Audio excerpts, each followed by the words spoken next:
what it is. Do not adjust your screens. That's right. I know you probably tuned in looking for a little tiny white man named Will Cain. Not happening today. This is a hostile takeover with the return of Tyrus and Timpf. Live, which they never let us do that before. But okay, first of all, this is weird being in this room because we built this room. We did. All the accoutrement that you're not seeing on the other side of the camera and all the things that are going on here. We even got rid of the tent because we need to watch the guys on the control board. Yeah. This was all us. Yeah. We built this table apparently for Will Cain to come in here and just mess it up. I mean, we had a couch. Oh, yeah. Where I could nap and pretend like I'm working and I could watch the game. Mm-hmm.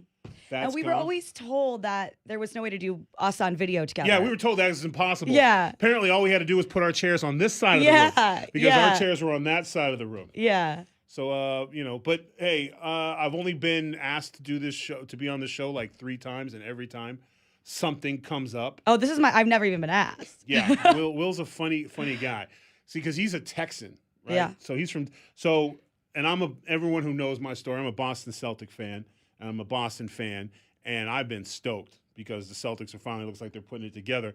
And, Mr. Cain is Mr. Sports from Texas, and he got lucky with his Rangers. So I just assumed he was bringing me on here to talk about the possible showdown between the Mavericks, the Dallas Mavericks of Texas. I know you don't follow sports, but you don't have to. Yeah. And my beloved Boston Celtics. But then I remembered he's Will Cain. He's a bandwagon guy. So is he a Rockets fan? Is he a Spurs fan? I feel like I know a fair amount of the team names. Yes, you know the team names. Yeah. You just don't care to. I don't know how they're doing. They're doing, yes. Well, the Mavericks, because normally everyone from Texas claims the Spurs, correct, fellas? San Antonio. Yes, see? Bam, see? Told you. They broke this up. Useless knowledge. Wow. Yeah. Nice. Useless. I couldn't name a player on the team. She doesn't have to. But now the question is, I guess because Will's not here, but you guys know Will. You guys know him fairly well. Oh, yeah. Does he claim the Mavericks, the Spurs, Mavs. or the Rockets? He claims the Mavs. Big time Mavs. So He's when all the Spurs Dallas. got the first pick, Will, he wasn't all about the Frenchman? No, Okay. he wasn't. All right, okay. So when the Mavs were irrelevant, which has pretty much been every year, he never jumped ship to Houston. He wasn't on the Harden. Nah, he just doesn't talk about it as much. Just doesn't talk about it as much. Okay, so that's why he never talks about me on the show. He's never just like, hey, wouldn't it be great to have Tyrus on, to talk sports with? No, never once happened. And I could just be there to name the cities. Yes, because she's good at that. She is phenomenal at that, like Red Sox. Yep. Oh yeah, everybody did Boston, right? Yeah, See? yeah. See what I'm saying? But I won't get into berating Mr. Cain. Mr. Cain. Does that sound like a real name? Will Cain? Yeah. Sounds made up. Do we have any? Have you guys ever actually seen a birth certificate? It sounded like he was born in Charles William Cain. I can't confirm. Charles William Cain. Is that it? How many? That's his name? How many leather-bound books has he read? Yeah. He's got rich mahogany. Yes. Oh yeah. Oh Very yeah. important around here. I can picture what his family's living room looks like with a name like. 1,000%. The couches are burgundy. Yes, that's what I'm picturing. A lot of extra wood. Wood upholstery. Yes, wood upholstery. A lot of wood, Yeah. and it's all obviously what's the word? Varnished. Like Yes. It's yes. Probably shiny varnish. Soft music played on the loop. Yeah, I'm picturing that. Yeah. Ambient lighting. Yes, and plastic covers on the carpet. I would say their walk. Christmas tree is probably their family's Christmas tree is probably Yes. white lights only. Yes. You know what I mean? Yes. It's That's not, a good call. It's I feel not like it the is. colored lights. It's the white lights only. Has the ornaments that he made from elementary school still on there, which he has a funny story and anecdote with everyone. There's probably pictures of him around all around the house. You know, there's a little picture of Will in a onesie with a thumbs up. I mean, he does have just like a classically good-looking face. Yeah, you know what? You know? It's like good looking, but you want to punch it. Like, there's something about his face that, like, it doesn't matter. He could be giving you the greatest compliment in the world, but something about his eyes, it always looks backhanded. Right, I can't say anything because he's our leader. Yes. You know, I'm trying to tiptoe a line here. Listen, you understand? Tyrus and Timpf took the podcast world by storm. Yes. I mean, we broke out. We changed the mold. The only thing we didn't know was to put the chairs on this side of the camera. Yeah, we could be on video the whole time. That's the only thing we didn't know. So what we didn't realize was that everyone saw my back on our podcast. So, whoops. I guess that's on me. I guess I have to own that one. But you know what? Will, obviously, he's no dummy. And if you're going to take the day off, why not if you're going to have anyone? I mean, this is as far as podcast goes. This would be like your point guard's hurt in a game, and Michael Jordan just happened to be in the crowd and was like, "Hey, you know what? I got one more in us. We got one more in us." Yeah. So in Tyrus and Timpf fashion, we're taking over the Will Cain Show, and we're going to get right down in some fun stuff. Kat, we both worked together on the Greg Gutfeld Show. Yes. Although our names are not on the with Tyrus and Timpf, but America knows. Right. It's Timpf and Tyrus. However, T&T, however you want to put it. Would it be a lot to put a little T and T at the bottom of the field? Like, I think we could, guys, we have the graphics. We could probably. I don't think we have the budget for that. Sorry. My bad. Well, okay. Well, I guess we'll. My political moves are not working this morning. So let's talk politics. Okay. One, we're waiting for a verdict, right? The jury's out. They're deliberating. They're deliberating. Yep. Kat, as a human being and a libertarian of the highest order, what do you think the conversations are right now backstage? Like, if you're in the room right now and we're part of the jury, what do you think the conversation is? Well, I think it's really interesting, right? Because, I'm not a lawyer, right? But you don't have to be a lawyer to know the word unprecedented, right?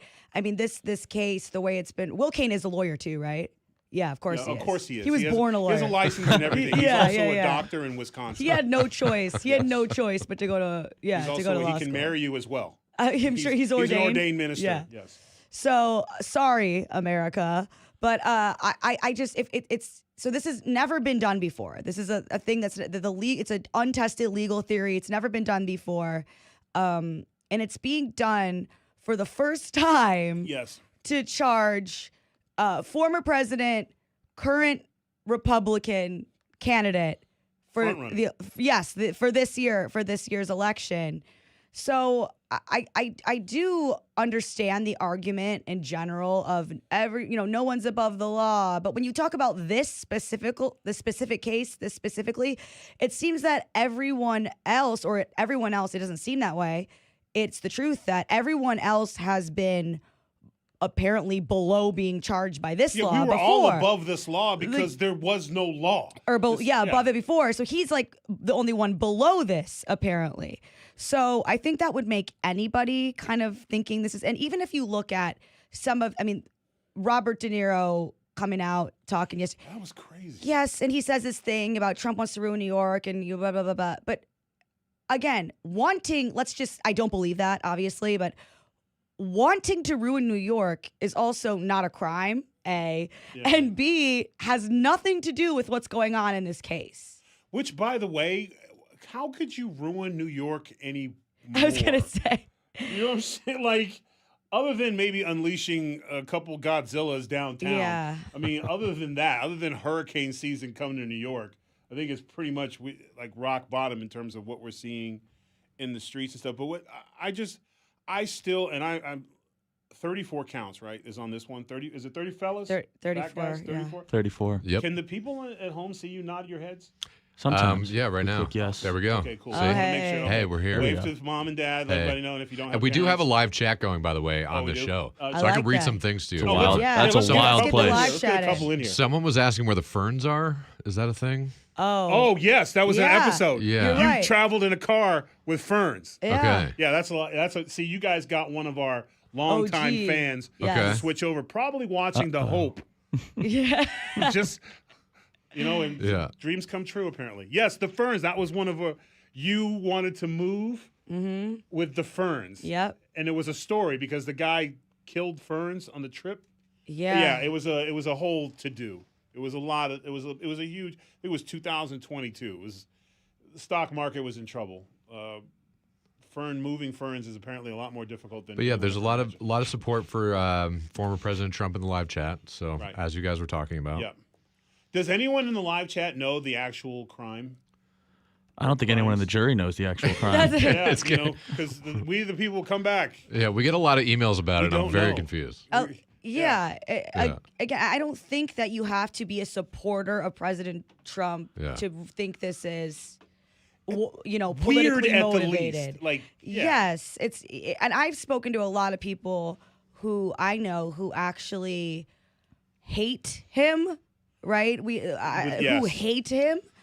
but Same. but who are paying attention to this, who still don't understand it also. Because even whether you hate him, love him, whatever, if they're doing this to him, they can damn sure do it to you in a weekend and no one even know about it. I think what comes to me when we talk about this is we always talk about how the system works. Like the system works when men and women who are in the system go by the rules. The problem with the justice system is that human beings are in it, because we're seeing where prejudice, voting, whatever your situation is, you get a prosecutor and a judge together with the same mindset or the same base or live in the same tent, because everyone's in their own tent now. It completely besmirches the justice system, because we're watching in real time them omitting what most of us are like, wait, no, what? And I'm not a lawyer either. I chose to play outside instead of sitting in a library all day and read books. But I do know what it's like to feel screwed. And it's that I don't think anyone's connecting with the $1 billion stuff or when he had to cut the check.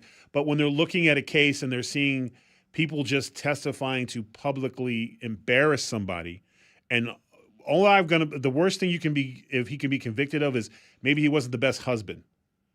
Maybe he was not the most politest businessman, or maybe he didn't pay attention to what his lawyers were doing, that he was paying them to do a job. But none of those are criminal offenses. I mean, being a bad husband, you got to deal with that in your personal life. But I just don't. I'm waiting to see the crime, and what it is now is that he tried to cover it up. Well, it looks like everybody and their mama was involved in it, so it's like the worst cover-up I've ever heard of. Yeah, and then also just so much of the testimony, again, this wasn't televised, but just from what we heard. And as you know, we've been asked to weigh in on this every single day. Yeah, and it's like you're running out of stuff to weigh in on. I mean, my prevailing thought was so much of it has been, there was how much testimony or Stormy Daniels talked about the sex, which it's like, this is nothing to do with, exactly. He's not being charged with that here. He's not being charged with that here. And then, their star witness is a convicted perjurer. So I think... Who admitted to a crime on the stand. Like, if this was a TV show, after Michael Cohen said that, it would have been commercial. Yep. And then we came back next week, and we'd be like, we got to see what happens. Because this is the part when the pissed off prosecutor stands up and looks at the judge, we drop all charges. Mm-hmm. You know what I'm saying? And then everyone, shakes Trump's hand, and then Cohen's on the stage. It was me. It was always should have been. And they drag him out because he wanted to be president or whatever the evil. Sorry, I watch a lot of, Murder, She Wrote before I go to bed at night. So good show. It is a great show. It doesn't get enough credit for what it doesn't. Does. I heard a rumor they're doing a reboot. Do we need one, though? No, we don't. Do we need one? Did we need a Roadhouse reboot? Only movie I was ever sent an audition for that I said absolutely no. Yeah, I'm proud of you for that one, because that would have been a hard And no. yes, they'll say Dalton was weird with baby oil and hairspray, but he still kicked ass and took. That's true. But some things should never be redone. That's true. Just like this Tyrus and Timpf podcast should never been redone to the Will Cain experience, because this again, it just all we had to do was turn the chairs around. I had no idea. And you're a smart person. I'm a smart person. We both are authors. Yes. I have 2 books, New York Times bestselling lists, and my co-conspirator has one on the New York Times, and a new one coming out in September. You can pre-order it now at therealcattimpf.com. Have you, this cover? Yeah, it's cool. Have you guys seen this? Yeah, it's badass. Both of you. Yeah. Look at it. But no, I love this. When I first saw this, first of all, this is awesome because you stepped out of your comfort zone. Oh, Anybody who knows you knows that Timpf, just the fact that you're seeing arms and a belly leg, button. Is there is a belly button. There is a belly button in there. Wow. Yes. I don't have bathing suit photos online. She is one of the greatest, and we'll get into the book, just one of the greatest jokes that Kat ever pulled was she posted on Instagram what looked like she's in a bikini with a black box over my butt. Yeah, as you can't see anything. And the way it was like, and then she came back with, "Oh, I'm sorry," and she left the box. Yes, and then there was another slide where you could swipe over, and I was even more covered up on that slide. And the box got even bigger. Because one of her biggest pet peeves in the many years of the successful run of Tyrus and Timpf was butts on the internet. The butts on the internet with the captions that pretend it's about something other than a butt. Right. You know, which to me, Living it's my like, best life. if you just are like, I think my butt looks great, then post it, then that's one thing. Right. Workout today was on point. But yeah, I just but Hashtag this, blessed. Yeah. Inspiring caption. But the I did this on purpose, where it's I'm covered in hate mail. Yes. And so it's the idea of vulnerability in the face of overwhelming hatred, which this book's a very vulnerable book. I talk about a lot of things in there that I've never talked about before, that I'm nervous to talk about, actually, which if you read my last book, you're probably thinking, what could possibly be? Chapter 5. Yeah. But there's things that actually I was too afraid to put in that book that are in this book. And I wasn't afraid to put chapter 5 in the last book. So that'll tell you something. But I really do think that, and this is something that you and I talk about a lot, it's really dangerous what's going on right now. In terms of, there's this one thing, you say one thing people disagree with, and it's, I used to like you until you said, that's where I get the name of the book from. I used to like you until you said that thing. I used to like you until I found, and the thing is, I have always stood up for other people, regardless of, to a fault of, don't judge a person based on who they voted for. That's not the only thing that you need to that you know about them. That's not the only thing you need to know about them to know who they are. Don't judge another person based on a single comment that they made.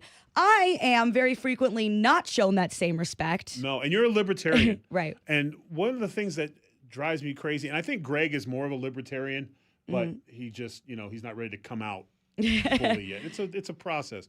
But I always see you attacked for being exactly who you said you are. Yeah. That to me blows my mind more than anything. If someone tells you I'm a scorpion, I'm a scorpion. Yeah. Like, I lived that scorpion life. And then they walk up to you one day and pick you up and want to cuddle you like a guinea pig and you sting them, they're pissed off at you. But I told you I'm a scorpion. So when you hear people say they're libertarians and they're like, well, I don't want to vote for Trump and I don't want to vote for Biden because neither one of them, in my opinion, reflect what I want in voting. There's the huge get back to where, well, it's not about you. Either pick a side or get out. Or so you're what a does fence that sitter. What does that mean to you, like libertarian? Like if you had to break it down like an elevator pitch of being free libertarian markets for you. and no judges. Yeah. So I think what people misunderstand my view a lot in terms of, even this past weekend was a libertarian convention, which I watched none of it because I was spending time with my husband and my family. And I want to be clear, I'm not a registered libertarian. I'm registered as an independent. And the Libertarian Party is one of the major reasons for that. It's often, I guess, because this is Will Cain, we'll keep it clean, it's an S-word show. And because we're all a party of individuals, at the convention, I read something that the most voted for candidate was none of the above because everybody's.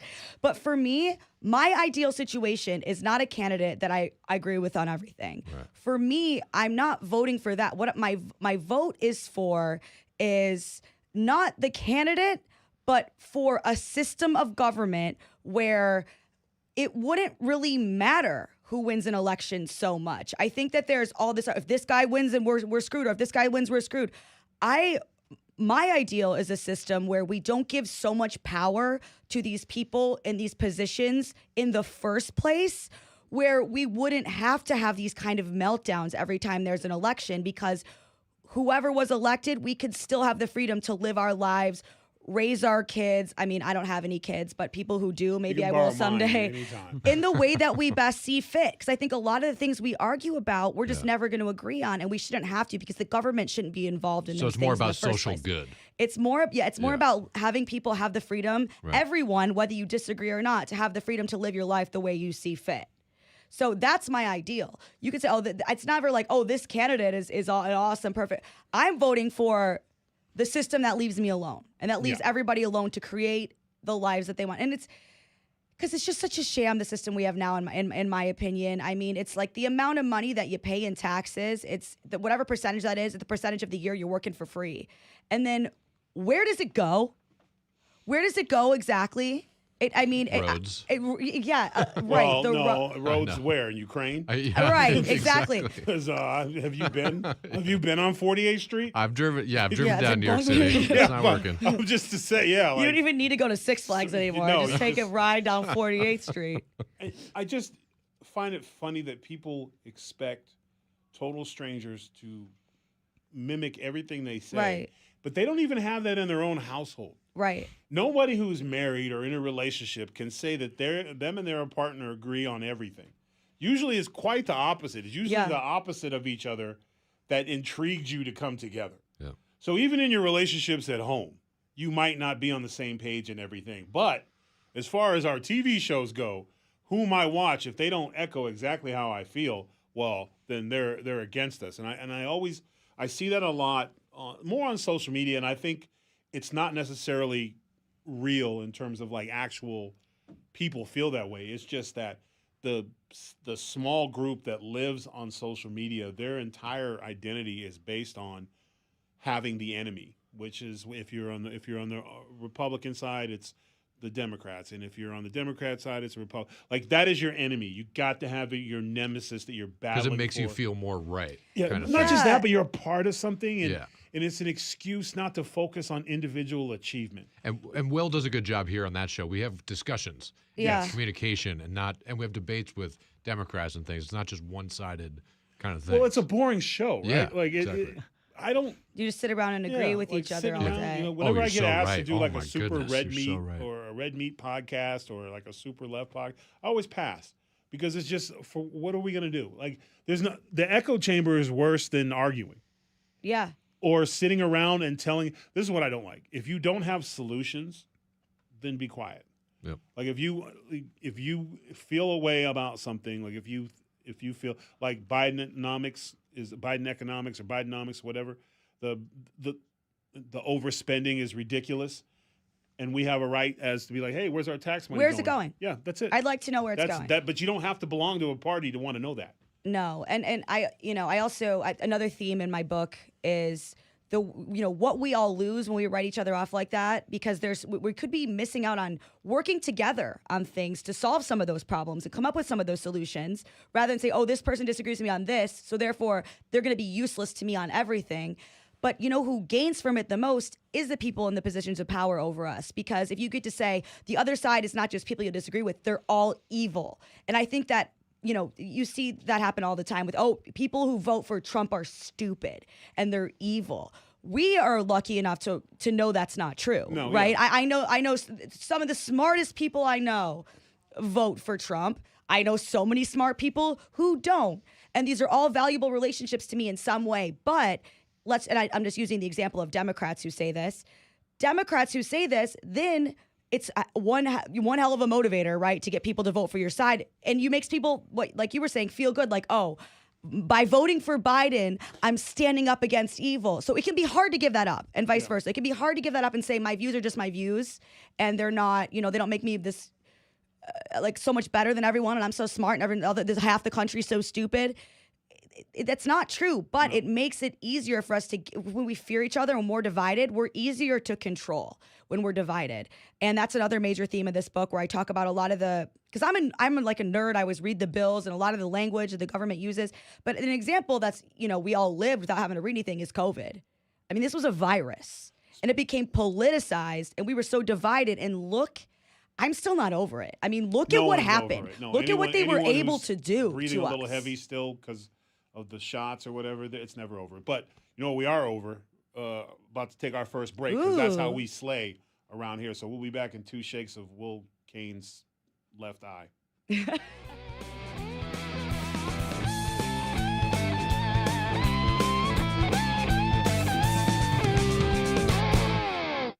I'm Charles Payne. Listen to my Unstoppable Prosperity podcast so I can get you making money right now. Whether stocks are hitting new all-time highs or in free fall mode, opportunities abound. So why are so many potential investors still sitting on the sidelines? In a new season of my podcast, I'm going to get you in the game. After 38 years on Wall Street, I'm ready to impart some lessons and get you invested in the greatest wealth-generating machine in history. Listen anytime, everywhere at foxbusinesspodcast.com or wherever you listen to your favorite podcast. Did you hear the news? Now you can. With instant updates from Fox News for Amazon Alexa. Breaking stories and top headlines, the economy, and so much more. Brought to you by Fox News, America's #1 cable news network. Plus, setup couldn't be easier because everything's ready to go in the app. Just say, Alexa, play news from Fox. In Fox News. it's the latest when you need it, on demand, from Fox News and Amazon Alexa. I'm Dana Perino, co-host of The Five and co-anchor of America's Newsroom. Join me for my podcast, Perino on Politics. Every Monday, I'm going to talk to people I trust in politics as they tell me what they're seeing and thinking in the 2024 election cycle. This week on Perino on Politics, it's summertime and the presidential candidates are feeling the heat. Joining me this week is my fellow co-host of The Five, Harold Ford Jr., as we look at rising prices, upcoming debates, and how it will all impact the presidential election. Available now on Apple, Spotify, and FoxNewsPodcast.com.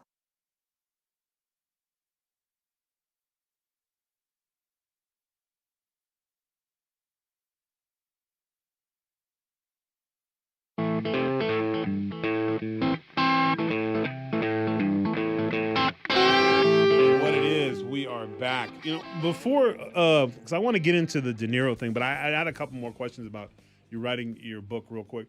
How, because you talk about stepping out of your comfort zone, like for one, with this book cover, how much easier was it the second time? Because this is not a ghostwriter situation. No. So, and I think that's important because I wrote both my books. You're writing your books. There's like the first one was a lot hard. I was a lot harder because I felt like I was all over the place with like an idea would go over here, something would go over here, and putting it all together. And of course, I was learning from jump. You're an actual real journalist. I just pretend to play one on TV. But with the second time around, was it a lot easier? Was it more slow motion? And it was a lot easier, I think. Just we'd done it, I have the same experience as you, just had because I'd done it before. The organization's always the hardest thing for me, but I love I love to write. How much did you cut out? Like, do you have enough left? Like, when you finish each book, do you have enough? Because you're a sponge. So you're in a situation where you have like, I got like 4 or 5 chapters left to this that I could. Did you use anything that you didn't use from the first book and the second book, or was it 2 completely different experiences? So it was 2 completely different experiences, but I got the idea for this book when I was on my tour for the first one because I found myself talking about this issue a lot. And so it just kind of came naturally, and I think it's an issue that I think a lot of people are there right now. I think a lot of people feel the way that I feel in terms of, you hear something about a person and they're like, that's it, that's who you are. You're the entirety of that person. And I talk about a lot of the ways I think it affects us. I think I have one chapter where I get like excruciatingly vulnerable about some of the mental health stuff that I've been through. But I think that something that's interesting about our culture is we've never been more open in talking about mental health, but everybody's really struggling, I think, worse than ever. We're at like lows of I think it's because of how we actually treat each other. It's a lot of lip service versus how we treat each other. Lip service is a perfect example. And when you don't like someone, and that's why the talking about De Niro, here's a guy who, whether you like movies or not, there's at least 1 or if not 5 De Niro movies that you know by heart or like. Very few people, because his characters were amazing. They all had a human quality missing from them. There was always one thing what made him able to be a killer and a dad and an Irishman or whatever, the casino where he was obsessed. There was always some kind of weakness or whatever.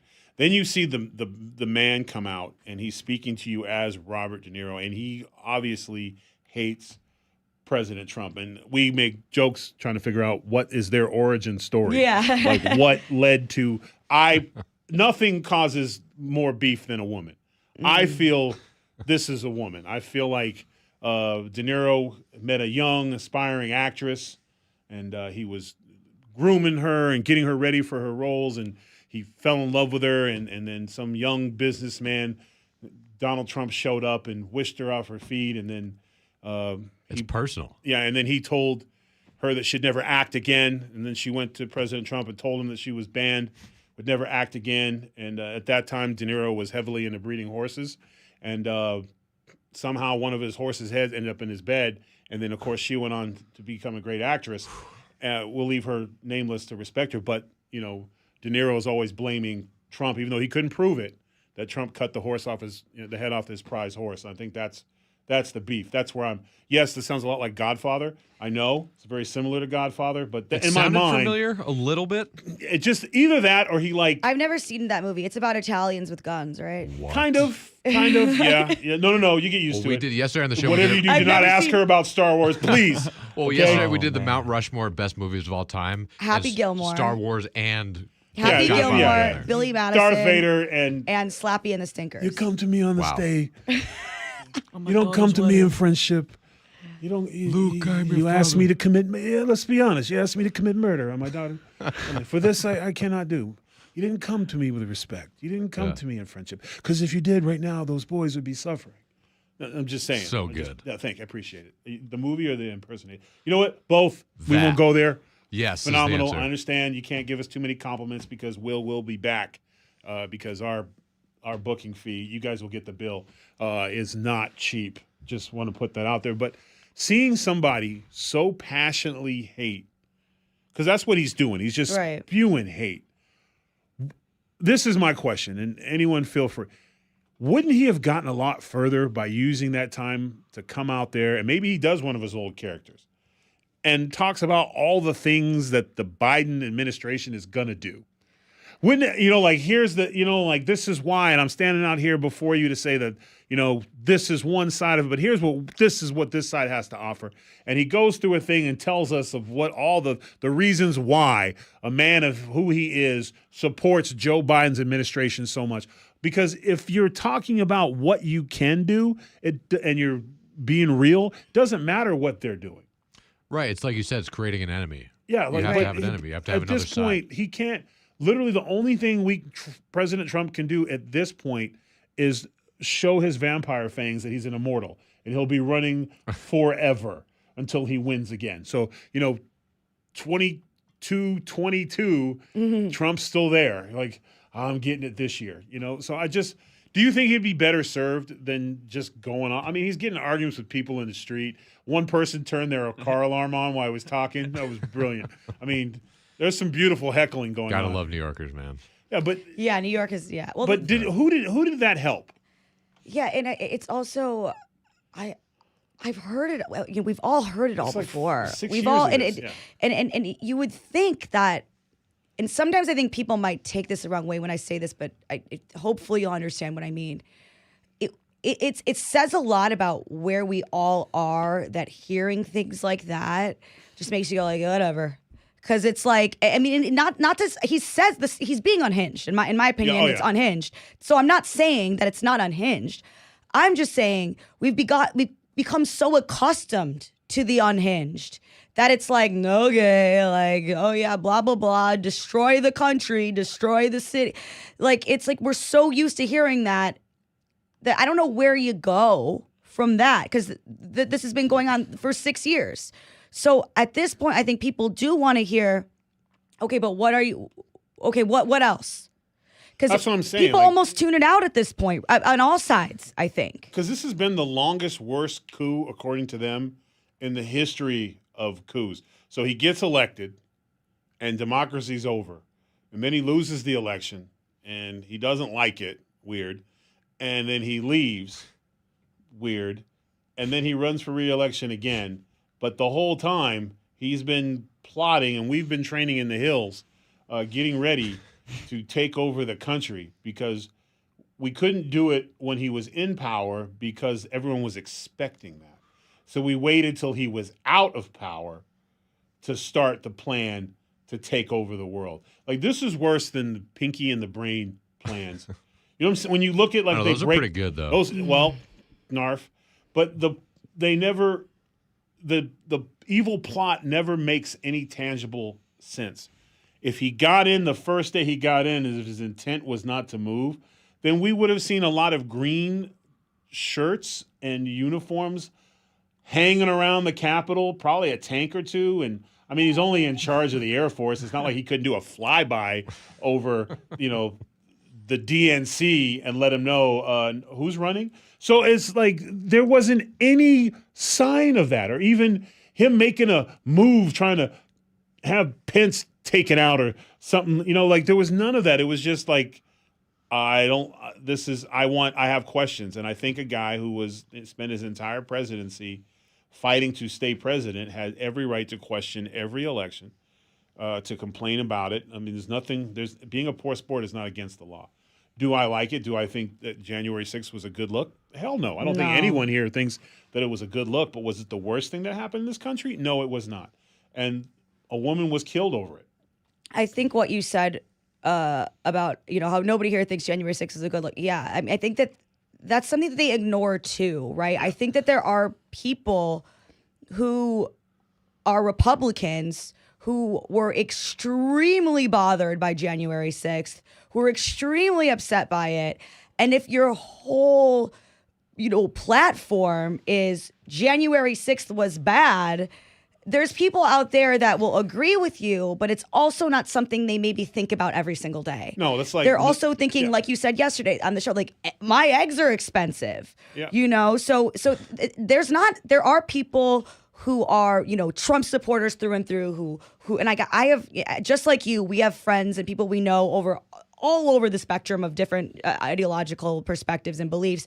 There are those hardcore that they love Trump. That's their dude. He's the best.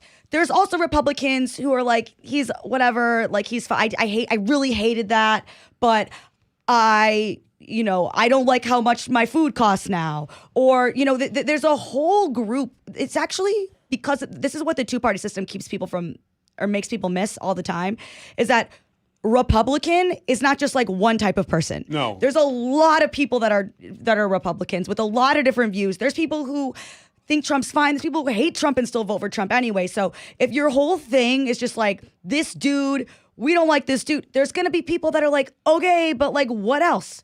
It's so, and then the gaslighting that goes on too about the inflation, where Biden's like, he's like, no, it's not more expensive, because he never goes to the grocery store, or he has no idea where his food comes from or how much anything costs. That's really going to be a turn off to people. If all you have to say is this thing that happened, even if you're someone who agrees with them about how bad the thing was, they might have things going on in their daily life that take more precedence over that in their minds, especially. I think if you emotionally vote, you're kind of missing it, because emotions are the one thing that should not come into your decision-making process. But how can they not, though? I mean, well, that's where it's the difference between but it's not your life in terms of like the president, whomever is president, you're going to have stuff stacked on you no matter who's president. Even if your guy gets in, there's a good chance that you're going to get effed and not kissed also, because if you're not in the right tax bracket. Mm-hmm. So when you're younger and you're inexperienced and you're coming up, you get, like I remember for me, like Bill Clinton, that was the first time I started paying attention to like politics. I wasn't old enough to vote, but like him playing the saxophone, I thought was cool. Mm-hmm. And anybody who plays the saxophone is going to get my vote. Yeah. That was the we need depth. A sax in the White House. Yeah, that was the depth of my political beliefs at that term. Then when Barack Obama came in, it was like I was voting for Barack. One, perfectly honest, it was like I felt it was my duty as a black man to support change, and I thought Barack I didn't agree with a lot of the stuff. I liked John McCain. I wouldn't have been upset if John McCain was president, and I wasn't going to be upset if Barack was president. I still was kind of figuring out what would work for me and what worked for me. And then during that time, also, as you grow, your political views change. When you go from making a teacher's salary to all of a sudden making a WWE or NFL salary or a Fox salary or whatever, and your taxes are coming out, and if you're paying attention, you're like, wait a minute, there's so much government program. And so I want smaller programs because one, don't use any of them. Two, no one around me in my community uses any of them. And also, are they helping people? Yeah, and then all I see them doing is keeping people in the same shitty, sorry. That's all right. You get muck. One. It's like, I will give you just enough money to survive every 1st and 15th, and you just stay there, and we'll keep you there. And I hated that. My mother went through all kinds of stuff, but we never took one food stamp note, and I always respected that, and that was always my mindset. So less government programs, I think, are better. If someone truly needs help, I think we should all pitch in and help. That's the American way. But I don't think we should sustain mediocrity. I don't think we should. There needs to be a limit. But a lot of people don't know there's other options besides Republican and Democrat. I had no idea. You don't. Well, because they're not represented. Right, exactly. It's a two-party system. Ross Perot probably came the closest. Right. And when they get some dirt on his daughter or something. I remember I was young. It was all about the saxophone for me. But I remember Ross Perot was cool. Yeah. And then he was in it. And then he just disappeared. Mm-hmm. And a lot of people say it was. Then you hear that argument. He took votes away. And this, Kat, I know you're going to back me up in this one, fellas. whenever I hear someone go, you're taking votes away from Biden or Trump by voting for Kennedy, no, those were never their votes to begin with. Right. They don't want you. They wanted a different choice. So complaining about a vote that is forced to be like, oh, it's one or the other. No. Even though I know that my vote is not going to matter in terms of who's president, but my right as an American and my patriotism says that I get to vote who I want to. If I want to write Bugs Bunny on that ballot, that's the beauty of this country, that where you. But a lot of people wouldn't vote then, anyways, at all. Yeah, and we still have that. I used to not vote. I mean, this is going back years ago. I used to not vote for that reason. Right. But then I realized I don't want. Not that anybody pays that much attention to my ballot, but just in terms of my own moral compass, it's not that I'm just too lazy to go vote. I would go, but I've gone and written in for everyone to be like, I'm still casting my ballot, but my ballot I'm casting, and what I'm choosing is to vote against this system that I disagree with. Because you're not always going to get your way. And here's the thing, sports teams, you wouldn't say, hey, I'm not watching my Red Sox unless they win a championship. I'm going to go with the anticipation. Might say that. Yeah, but then you're not a Roo fan, and I'm gonna love my team no matter what. I'm gonna love my Boston Bruins no matter how good our regular season is. We always seem to find a way to lose. As long as we don't lose the Toronto Maple Leafs, we're good. But my right to be a fan, my right to be there, and I think your right to vote and right to vote the way you want to in this country is more important than if your guy wins. If I'm not voting, if I felt that Greg Gutfeld was the best choice for president of this country, and I wanted to exercise my, God help me, but if I wanted to exercise my right to vote for that individual, that's why it's so cool and beautiful to be in the United States of America, because I can. And if I know that no one else is going to vote for Greg but me, but I got to exercise my right. Is this your start of his campaign? Yeah, no, absolutely not. Right. The skeletons in his closets are taller than me. There'd be no living with him. No. Not to mention the fact that he'd just get into Twitter battles. Doing his press conference. His press secretaries would quit every. Could you imagine? 3 days. Oh. Yeah, because he would be behind the screen going, still on this. I'll take it from here. So I don't think you can let it go. But I'm just saying. But I think that's more important than necessarily the outcome is having. Because there's other countries where you don't get that opportunity. You vote for one or the other, and sometimes you don't get to vote at all. And staying home and voting is also a right, too. That's one of the beautiful things, staying home and not voting, not participating in the country. But I do think if you don't have a foot in the dance, then don't complain when it's not playing your song. I mean, that's the only thing is like 90% of the people we see complaining, like, well, who'd you vote for last time? Oh, I don't vote. So what are you doing then? At least if you're actively participating in a vote, I think you have a right to speak on whatever, whether good, bad, or indifferent. But voting for a president based off of you want to have a beer with him, I would say is probably not best for you and your voting situation. You should vote based on what's going on in your household, not what's because you like a guy. My little humble opinion. Like you guys, if you vote super Republican and you're on food stamps, you might be voting against yourself. And the same thing as if you're voting super Democrat and you're complaining about taxes all the time, you might be voting for the wrong party. But I have to vote with what my friends think is cool. I can't walk in the room and be like, hey, we all voted for Trump. Oh, really? I voted for Tugman. Like, well, oh my God, well, you're not friends anymore. Yeah, I get people. The amount of times I've been accused of ruining the country. Or like I said, whoever ends up losing the election, it's all my fault, single-handed. That would be awesome for my third-party vote in New York. Yeah. No, but what would be awesome is like the votes are in, right? And you get Bill Hemmer up there on the screen, and they got a picture of Trump with 67% of the vote in, and looks like he's going to win Pennsylvania. Biden had 42%, and Kat Timpf voted for Sylvester the Cat. Oh my! She's ruined the election. I ruined it. Yeah, you ruined it. Not ruined, ruined. Way worse. Ruined. When you ruin something, it can't fix it. But it's also I have my beliefs, and those are my beliefs, and whatever yours are. I don't judge you based I don't think you're a bad person if you vote this way or that way. I don't, and I do say that as somebody who very rarely gets that respect from others, but I'll still give it to you. I'll still give it to you regardless because I think that is really damaging.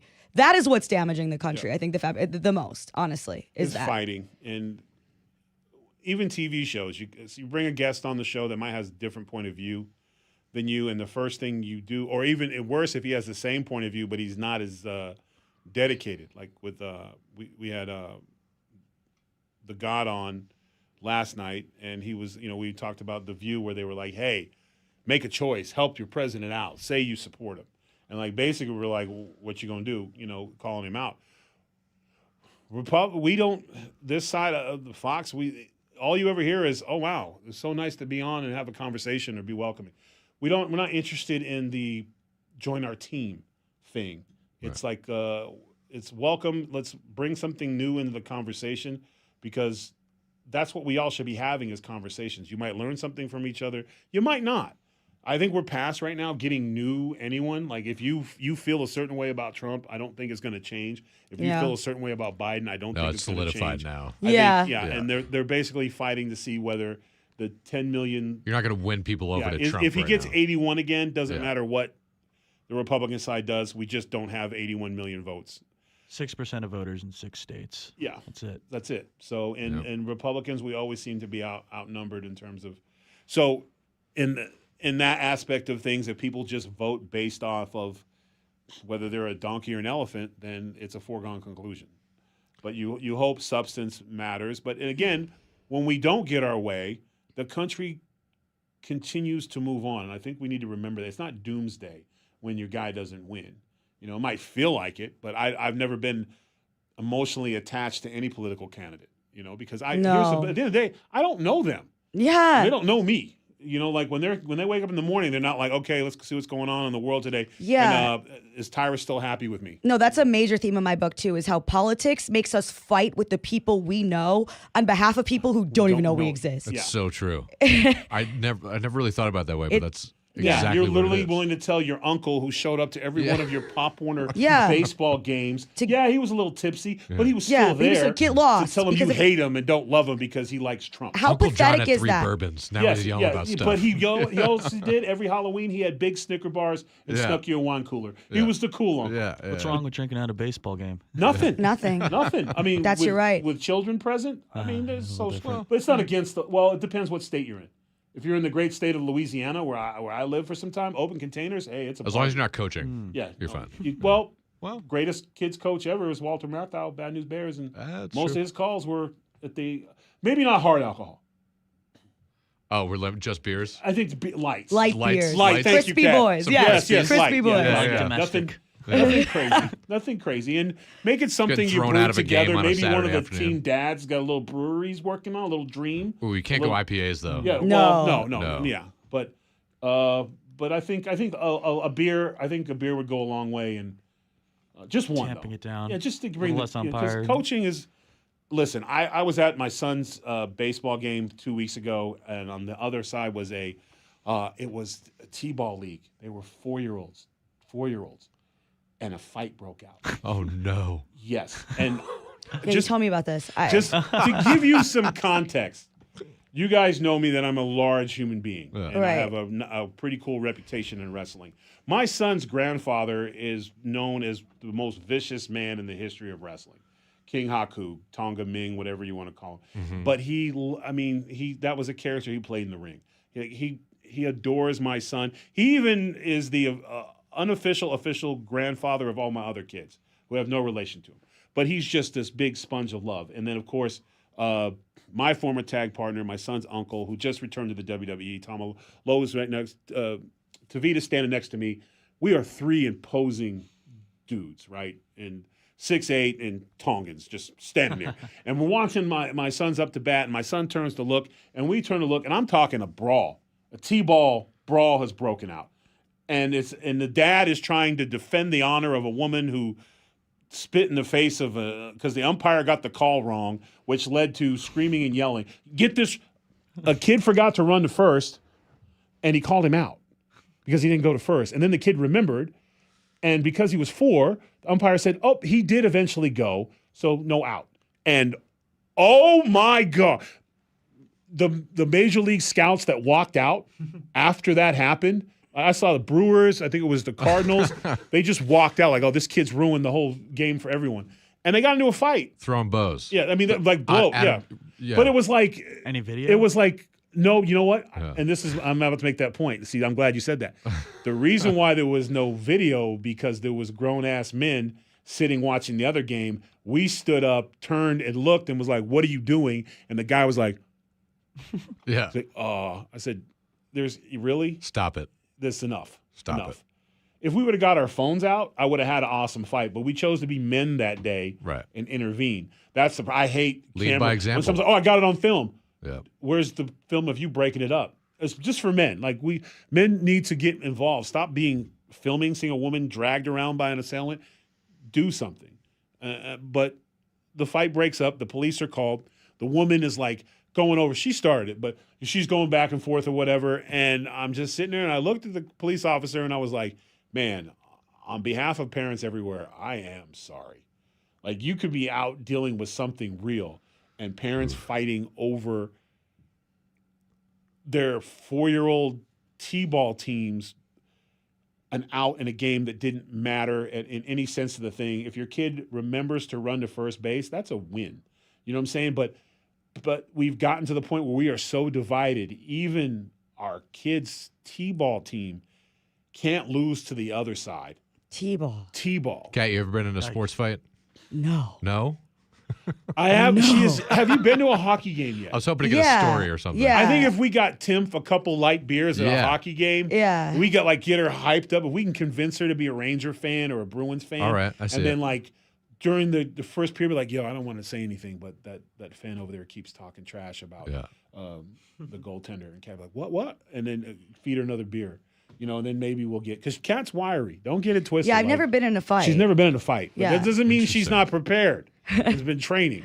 Not to the point where she's like Sean Hannity with his own personal dojo and retired UFC fighters sparring with him. It's never too late to start something But new. it's never – yeah. But it's – listen, you don't – the problem is if Timpf got into a fight, no matter what happens, she loses. One, they'll bring up the fact that she's a libertarian and couldn't pick a fight, couldn't pick a side during the fight. And two, worse, if she whoops him, then, of course, you're getting sued. Yeah, that's true. You got 2 blings on. I would get sued. You would get sued, especially turn the ring around. Just for I always do when I walk down the street. I'm like, turn it around. Yep. I know. I tell my fiance that all the time. She works downtown. Oh yeah, you have to. Yeah. Spin that around. Yeah. Pull the bling down. So we're gonna keep her. I've been in enough fights for both of us, so we're good. Yeah. So it is. It is. But this, you know what? This was fun today. No, just where can we get this bad boy? TheRealCatTimpf.com. You can pre-order. I have also signed copies available, or you can, it's just links on my website to all the different places you can buy it. So that's how you avoid getting the fake copies. Fake Tyrus, fake. Is there a fake Will? I'm sure there's been fake He's books. gotten to that point. Yeah, I'm sure just go to my website. All the links are there for it. Pre-order it. You won't regret it. No, and hey, thank you. Will, maybe next time I show up to do your show, you'll actually show up because The Rock. No matter who goes, Celtics in 5. You heard it here. Well, thanks, guys, for hosting. It was a great time having you. It was a pleasure. Amazing. I just throw up the horseman sign? Why not? Celtics in 4. Yeah.